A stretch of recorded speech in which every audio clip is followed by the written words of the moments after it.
We've all grown up in a world that tells you who you're supposed to be, how the world is, and what your life kind of should be. So if some or all aspects of your life have never felt completely right for you, or you've never been able to get things to really work out, there's a reason for this. It's called social constructs or social constructionism. So you might want to find out what this means because it's controlling every part of your life, whether you realize it or not. My name is Liz Watt, welcome. I talk about how to integrate work, life and spirituality so that you can live on your terms and ultimately create a better world. So if that's something you're interested in, make sure you subscribe. In this video, I'm going to share with you what exactly social constructs are, examples of social constructs and how to identify them, what makes something really kind of real, and then the opposite of social construction. Social constructionism is the process of creating social constructs. So when we break down the two words, we start with social. It's relating to the interaction of kind of two or more people, and construct is to make or form something by combining parts. A social construct is therefore something that is made, formed, or created by the interaction of two or more people. A social construct, or could be also called an imagined order, is a network of cooperation between humans that can only exist when one or more humans agree they do. Examples of social constructs govern every area of our lives from the minute that we're born. The main constructs that significantly influence our lives include nations and countries. So these are created by imaginary lines that sort of define land on one side of the line as one country and the land on the other side as another country. Your nationality and all the imagined cultural beliefs and ideas that go along with it are determined by which side of the line that you're born on. Now, without humans agreeing on these imaginary lines, countries would not exist. Then we have race, which is defined by a combination of physical characteristics such as your skin color, hair, facial and physical features that humans deem to make superior or inferior or just different to one another. Without humans categorizing and comparing different human features, there would be no race issues and we would all just exist as we are. Then there's gender. So your physical body determines whether you are male or female, and depending on the differing beliefs about what this means, may significantly influence what is acceptable or even legal for you to do with your body, including the way you dress, the work you do, the roles you can fill in society, and even how and who you can have sex with. While our bodies may be male or female, that's kind of a given. Without humans creating ideas and rules about what is right or wrong for males and females, gender issues do not exist, and everyone is free to do whatever they want with their bodies.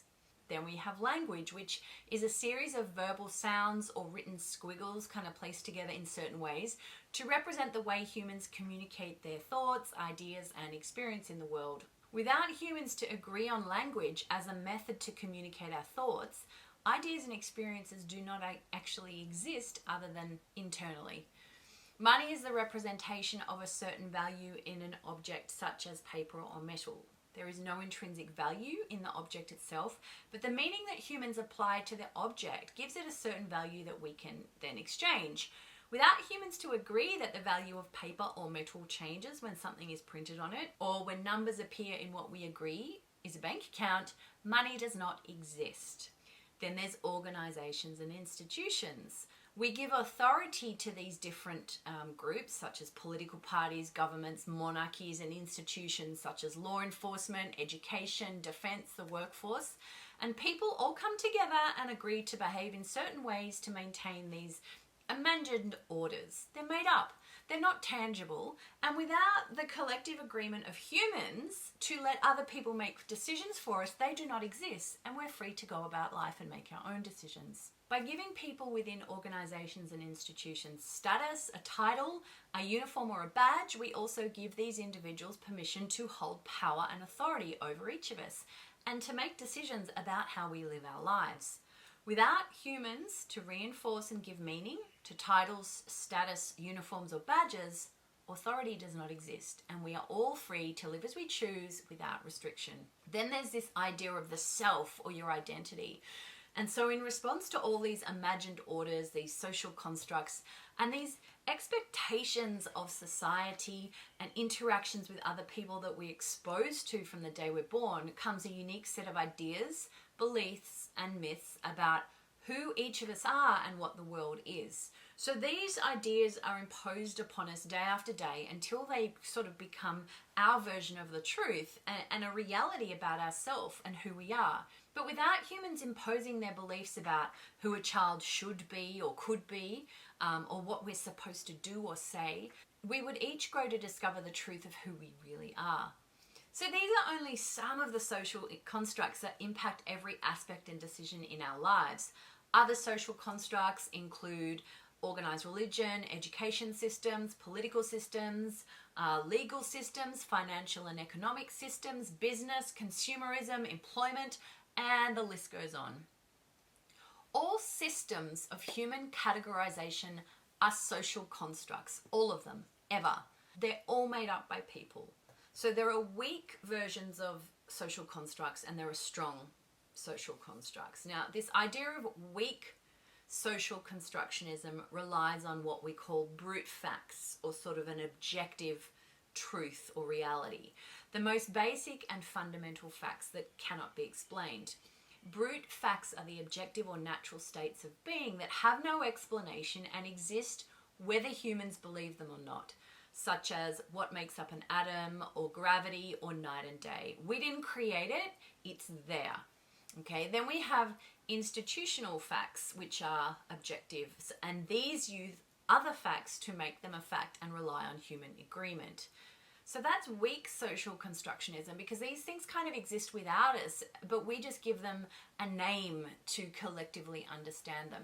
Strong social constructionism rely on the fact that there are no brute facts or objectivity, and it says that all knowledge is dependent on language and social agreement. So it doesn't exist without humans, that nothing exists. Humans have created the idea of everything that exists just in an attempt to explain it. So we've created language and these sort of things to explain what actually exists without us. Therefore, all the concepts and ideas we use to explain everything are subjective, because the explanation and knowledge only exists in that form through the thoughts of humans and not brute facts under this definition. So generally, regardless of the names and meanings that humans create to make meaning, there are some things that will go on whether human beings are here or not to experience or explain them, and some things that will not exist if human beings are not here. So at the simplest level, natural orders are objective. They're what exists regardless of human beings being present to define or observe them. And you could say social construct or imagined orders are subjective. They're what does not exist without human beings collectively creating and agreeing on them. The social norms that sustain social constructs and imagined orders are based purely on shared thoughts, beliefs, ideas, and myths. So what makes something real? Well, if we include what we feel, see, taste, touch, and hear, then we consider it real, tangible, and existing in our current physical experience. But there are ideas and knowledge that kind of seem real to many and yet cannot be felt, seen, tasted, touched, or heard. They are abstract and intangible concepts that do not exist by themselves in the physical, but are reinforced by other physical aspects or objects. Let me give you an example of this. So consider an organization or institution which becomes real only when it is supported by other things, including physical objects, such as the constructions of castles and places for the monarchy to live in, or schools for children to attend, or uniforms, badges, and weapons for police or military, are physical objects that we give meaning to, that reinforce the original ideas of monarchy, an education system, and law enforcement. These items mean nothing without this agreed meaning of the social constructs that humans create. And then there's a collective behavior that many people adhere to only reinforces the agreed existence of a particular organization or institution. So bowing and kneeling to a person on a throne reinforces the monarchy and a hierarchy. Parents sending children to school because the government says you have to reinforces a compulsory education system. Or allowing police to take people into custody reinforces an imagined authority that they have over you. When we all participate in creating physical objects or engage in behavior that keeps a social construct in existence, we're saying that we agree and this is okay. In some cases it is okay, and in others it's not. The problem is that most human beings do not realize they have a choice. It is possible to create a new collective reality that works better than what we have. Natural order is something natural or divine that cannot be disputed or changed and exists whether humans are here to believe it or not. There are non-negotiable features of the world, but we can only describe and conceptualize them through language and systems of categorization that are essentially arbitrary. So even though we name them to understand, they still exist. Social constructs or imagined orders are not real and only exist because humans collectively agree to accept them and give them validity through our action and behavior. Social constructs have an effect on the world because humans take them as real and true and the way things are. The thing is, human beings have made up every single social construct, so we can choose to decide if they're working or not, and we get to decide to change them to something different if we want to. Only the biggest social construct of all is the belief and the myth that the world is the way it is, and most humans collectively agree and behave in a way that totally supports this. This is the biggest lie that you have ever been told. The world does not have to be this way. For many people, the current social constructs of the world do not support the well-being of the human species, the planet, or other species on the planet. By understanding this, there is an opportunity to say no and to change the social constructs from what they are to what actually supports the health and well-being of all. To understand what new social constructs can support the well-being of all, we must go back to consider what is not socially constructed and the natural order of those things. What is not socially constructed is everything that exists independent and without human beings. It includes the existence of the universe, the solar systems, planets, and especially planet Earth. It includes the light and dark of the sun and shade, the oceans, land masses, and plant and animal species upon the Earth. It includes the complex and interconnected ecosystems that support the phenomenon of life. And to find truth of who and what we are, we must reconnect to these natural orders and live aligned with the cycles of the seasons, the months, the weeks, and the days. We must learn to live gently on the surface of the earth and integrate with the growth cycles of plants and animals, rather than clearing it to build socially constructed cities that support the socially constructed institutions of economic growth that keep us trapped in socially constructed office cubicles, working socially constructed jobs that just support the whole socially constructed cycle over and over. To discover the truth of who you really are, you must choose first to see the social constructs that do not serve the true you, and then step away and construct that which does. It is only then that you can truly start to see things for what they really are. If you have any questions or thoughts about social constructs or anything I've mentioned in this episode, I would love to hear them in the comments. If you want to know more, then make sure you hit the notification button and consider subscribing.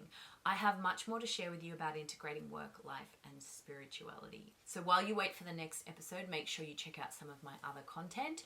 Thank you so much for sharing your time with me. I hope it helped and gave you an insight as to why the world is what it is and why it doesn't have to be. Have a beautiful day, and I will see you next time.